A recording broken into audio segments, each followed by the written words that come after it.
بالله من الشيطان الرجيم بسم الله الرحمن الرحيم.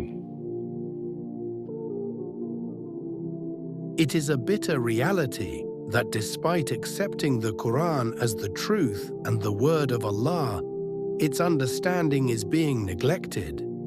During the month of Ramadan, there is a great emphasis on reciting the Quran.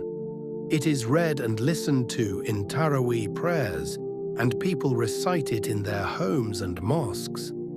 Everyone desires to recite the Quran as much as possible during this holy month. However, there is little to no arrangement made to understand it. And if there is, it is as negligible as a pinch of salt in flour, or even less. While people may not always speak openly, if you insist on the importance of understanding the Quran, they often argue that understanding isn't necessary, and that reciting it for spiritual reward or sawab is enough. This is a false and unacceptable belief, yet many have adopted it consciously or unconsciously.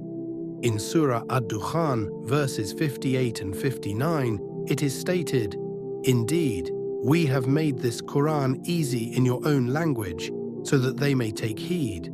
So wait, they too are waiting." These verses clarify that the Quran was made easy in the Prophet's language, specifically so that people could understand it.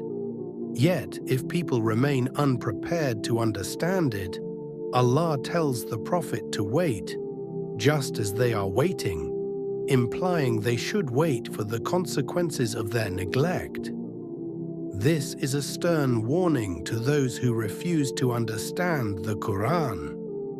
It is essential to realize that rejecting its understanding is akin to inviting divine punishment. May Allah grant us the wisdom to understand it. صدق الله العظيم.